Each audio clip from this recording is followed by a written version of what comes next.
Hello friends, welcome back to this tutorial, and in this tutorial what we are going to do is that we are going to install an IDE for PHP development. So there are quite a different type of IDE and code editors available out there in the market. You are free to choose one of your choice if you're whichever you are comfortable with. But my choices with an IDE are Apache Visual Studio Code, and in case I want to run light, I go for Sublime or Notepad++. But out of this, Apache NetBeans is my first choice when I have to work on complex applications because I find it very powerful.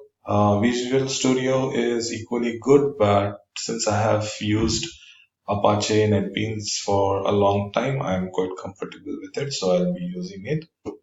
But you are free to choose any of this IDE or of your choice. There are other proprietary IDEs like Zen Studio and PHP Storm, but those are not free. The ones listed here are all free IDEs. So now let's go ahead and see how to install NetBeans. So for that, so let's go to netbeans.org and click on downloads, and over here you can choose the versions. I'll choose the latest version. Click on download and I'll choose an installer since I am using Windows. So I'll click here. This will show me the different mirrors that are available. I can click on this to download the executable. So since I've already downloaded the executable, I'll click on downloads and you can see that this installer is already there. I'll double click this installer and this will start the process of installation.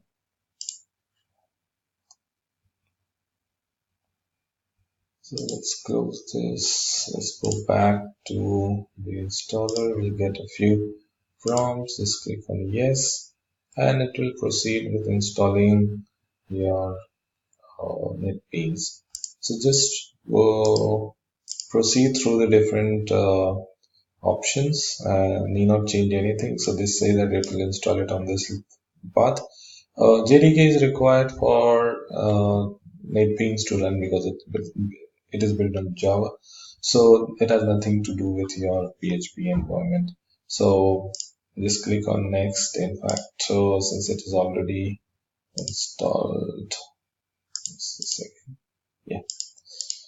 So just proceed with the default setups and wait for the installation to complete, and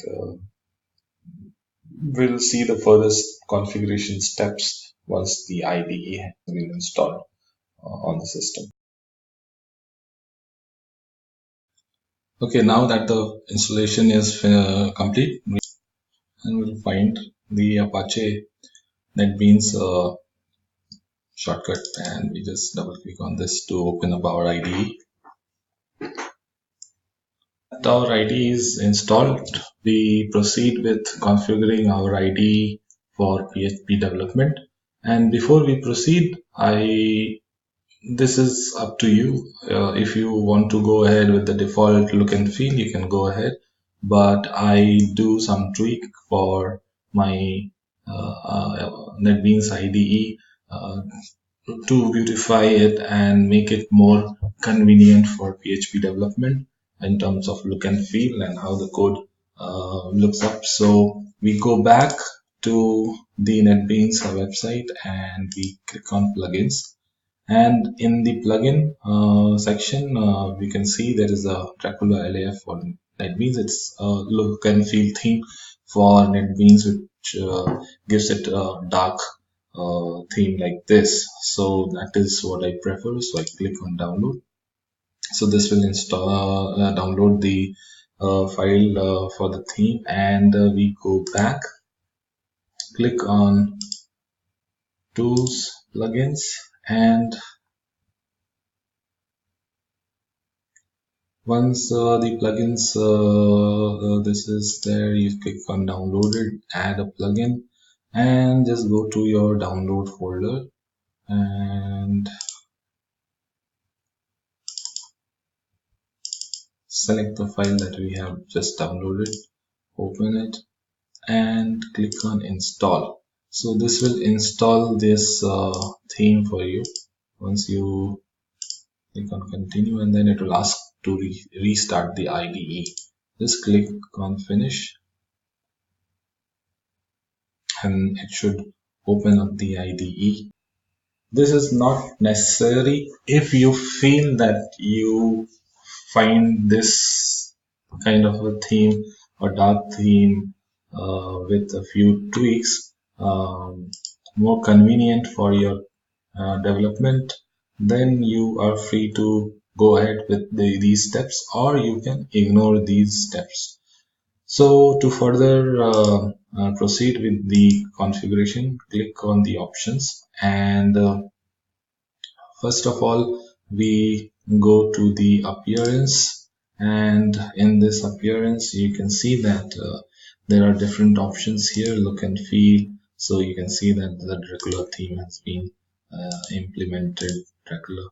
So we see that the font size is very small right now. So what we can do is we can check this, and we can select a little bigger font size. So I'll select 14, and I will click on OK and apply. So I need to restart again to bring these changes into effect. Okay, if you still do not feel that the font size is big enough, you can go ahead with the same option, and you can proceed with tweaking the font size according to your choice. So these are the different options. You can play with these options to configure your IDE as per your need. First of all, what we'll do is that we will set up a default um, browser on which you can execute your code. So basically, I'll show you how it works. So for now, let's select Chrome and click on apply. And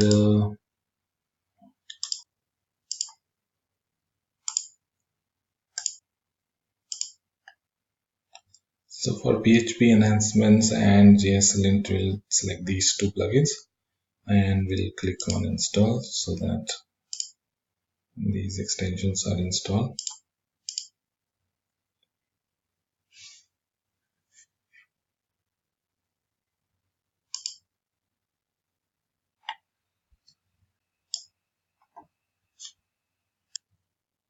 Okay, so now that we are done with our IDE configuration, we'll see how to set up our project into the IDE. So click on File, go to New Projects, and this opens up this dialog box. You have to click which language you want to work with. So we select PHP, and then click on PHP application.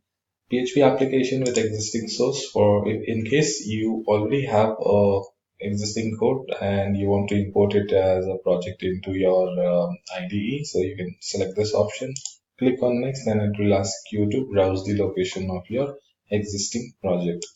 Let's go back and select the first option. Since we are actually creating a project from scratch, so I'll name my project folder. So click here, move to next, and it will ask you for your project name. So I'll say my first project, and this would be the location of my project folder or project directory on my local system. And you can choose which version of PHP to run on, and you can just click on next, and on this stage it will ask you how do you want to run your code. So you want it to run on your local system, or as a remote website, or as a script in the command line prompt, or using the PHP built-in server. Remember, PHP, when you install on your system, it comes with a built-in server, so you can use that as well in order to for the development. But for ease of use, we set up the, remember we installed Apache PHP and MySQL as the XAMPP package. So that has installed Apache Web Server as a local server. So if I say local host, it will actually point to, it will be running under the Apache installed by XAMPP. So this would be the URL for my local project that I am creating. So we click on next, and since we are not using any framework, we just need to skip this part. We are not even going to use Composer at this stage, so just click on finish, and that should complete the entire process of your first core project setup. So once the project setup is completed, you can actually expand the projects window, and here you can see that so this window is your file browser. This is your navigator for the functions and the codes and the different methods. So if you expand, you can see all the source files. Just click on files and on my project. You just need to ignore this folder because this is the settings that you have just selected. Those settings are stored into this folder for NetBeans. It's for the NetBeans to talk about the setting per project wise. So for each project, you can have a different setting. So those settings are stored inside of this directory as XML file. So just ignore that folder, and here all your project code files and directories will reside. So our very first file has been created by under this process, that's index.php. Let's put up a sample code here and see how to run your code from within the IDE. So you can just write a simple code to output a string. So just type echo. You can see that the IDE auto suggests as soon as you start writing your code. So these are some very powerful features that will be very helpful to you in the long run. So I say echo hello world from NetBeans. So just save this, and when you want to run it, there are two ways you can do it. One is that you can go to the browser and you can say localhost / my first project, and you can click here, and yes, it's running. Other way to run is directly click here, and it will open up your browser and run the code for you. Another thing to note is that if you go to tools, options, you can select your default browser from the very first option under the general tab, and you get all the installed browsers here. For now, I have selected Chrome as my default browser. That is why when I run this code, it will open up my code in the Chrome browser for me. So that actually sums it up for now. You can play around with the code editor and you can check out the different options with the IDE. The more you play around with these options, the more you can discover the power of using IDE. And the more you use, the more you get comfortable with the options. So whichever IDE you want to choose, you can choose. But try and explore the IDE as much as you can, so that on a later stage you can use the shortcuts and different features of your IDE to leverage how you proceed with your programming. So that's all for this video. Thanks for watching. I'll see you in the next video.